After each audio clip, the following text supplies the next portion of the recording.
Днес ще потегляме посока Верона, Милано и езерото Комо, което е третото по големина в Италия.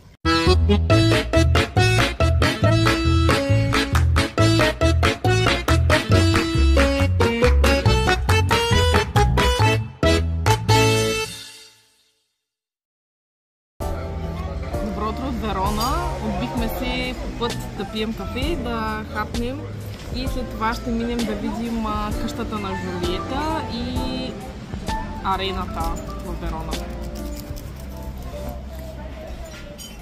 Отново имаме късмета да сварим ремонтни дейности, заради това ще пропуснем входа. Отправяме се директно към къщата на Ромео и Жулиета.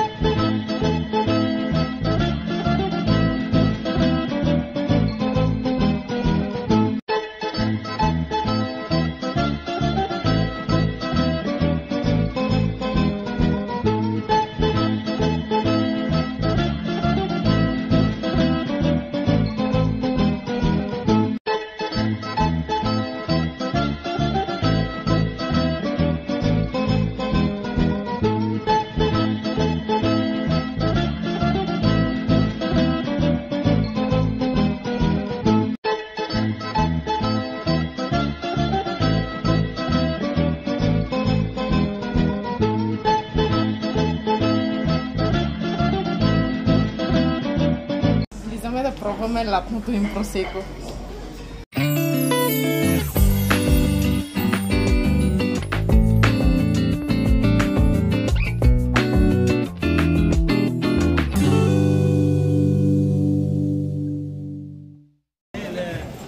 На входа сме на къщата на Жулиета. Това е известната стена, на която всички посетители оставят бележки с послания за любов. А сега ще влезем вътре да пипнем статуята на Жулиета, бронзовата статуя, която легендите гласят, че ако я докоснеш, носи късмет с любовта.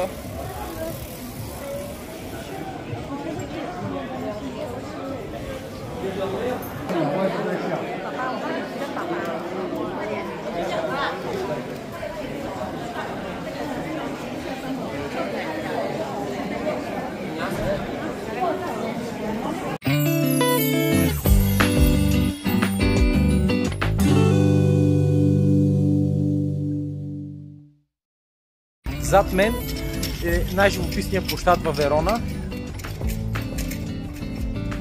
с емблематични красиви сгради и нагоре има фонтанчета. Стигнахме и до много готин местен пазар, където може да си вземе човек пресни сладки плодове, сувенири, храна. Много е готино, всичко е много подредено, чисто, сградите са много красиви.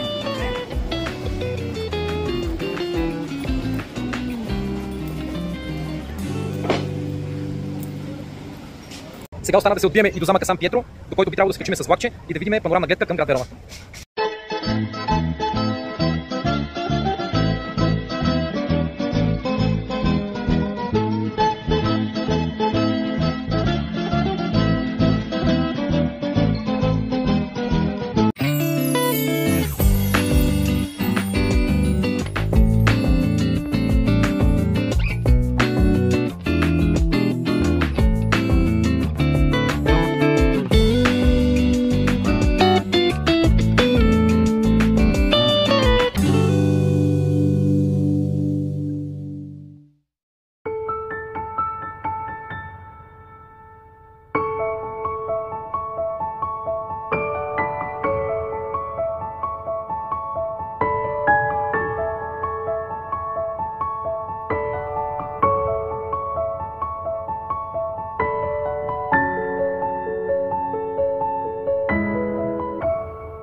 Вече стигнахме на замъка. Тук има големи тераси, от които се разкриват невероятни гледки. Обръщам камерата, за да ви покажа.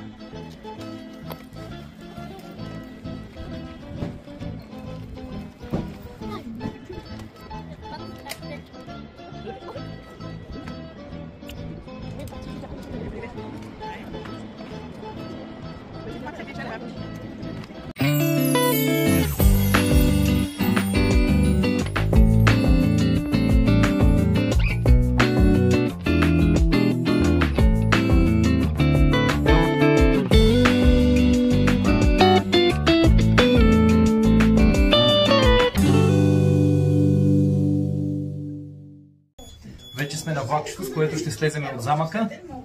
Замъка не успяхме да го посетим вътре, защото беше затворено паря след 10:30, но влакчето работи, ще се спуснем с него, да видим гледките. След малко ще обърна камерите и с това нашата разходка от днешният град в Италия приключи.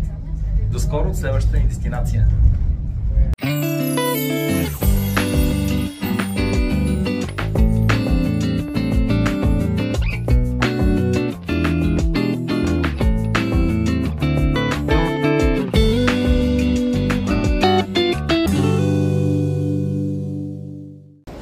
За да се освежим, си взехме по една чаша с плодове. Марти, ще хапаш ли? Да. Айде да ги пробваме. Много вкусно. Айде да ги пробваме. Здравейте отново. Тръгваме посока езерото Комо, което се намира в Италия, в близост до Милано и е третото по големина в държавата. Ще се видиме, като стигнем там. До скоро. Пред нас се откриват невероятни гледки от Алпите. Както вече знаете, следващата дестинация е езерото Комо, а именно град Беладжио, който се води за перлата на езерото. Елегантно и живописно градче, разположено точно там, където се срещат трите ръкава на езерото. Oh mamma, mi voglio maritare, prego un pano calamari di giaccata.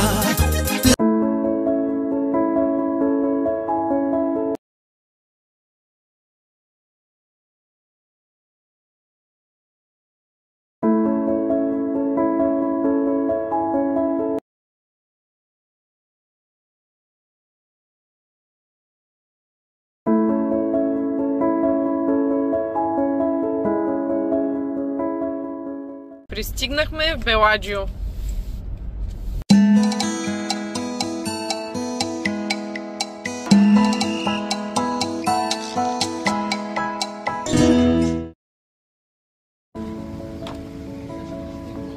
Хора, яко ли е тука?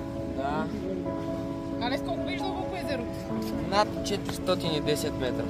Средната му дълбочина е 154. Намираме се в Беладжио.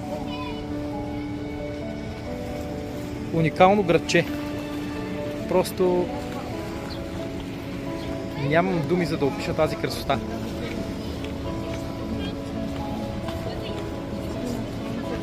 Езерото е огромно, няма как да го заснемем цялото. Обградено от планини.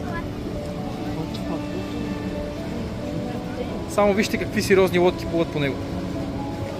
Това е сладководно езеро.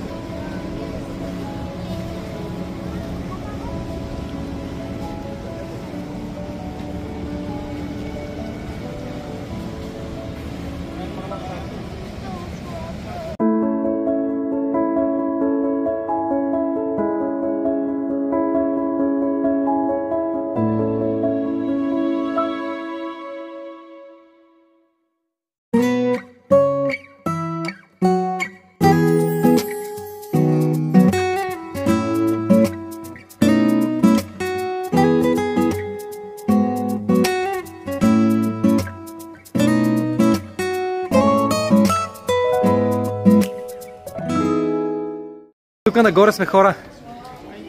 Много яка уличка. Давайте да видим какво има. Това направо е...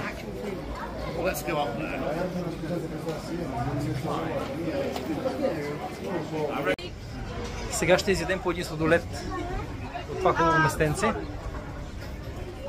Домашен италиански сладолед. Тук сладоледа е вкусен навсякъде, както и всякаква храна. Всичко е много вкусно.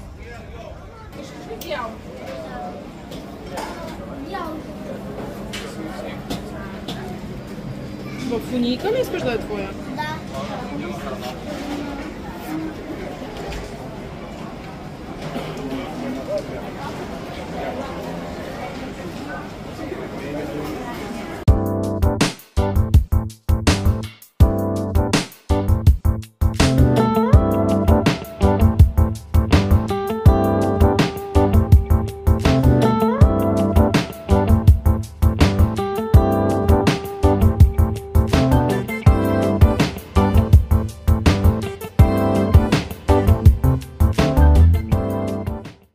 Разходката ни в Беладжио приключва и ще се видиме по-тъмно от Милано. Там ще вечеряме, ще се разходиме. До скоро!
Намираме се на този красив площад, а зад нас е третата по големина в Европа, именно Миланската катедрала.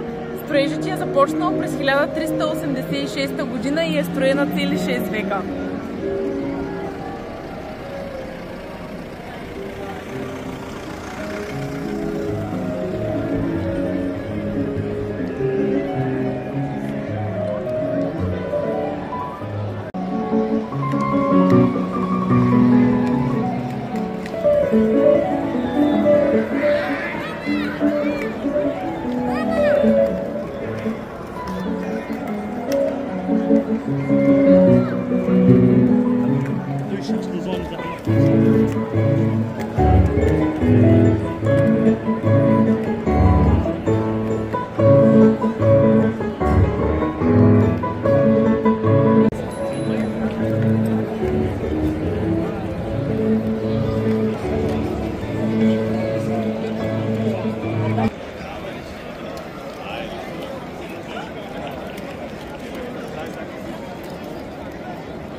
Нашата вечерна разходка в Милано. Утре ни очакват нови дестинации и нови приключения.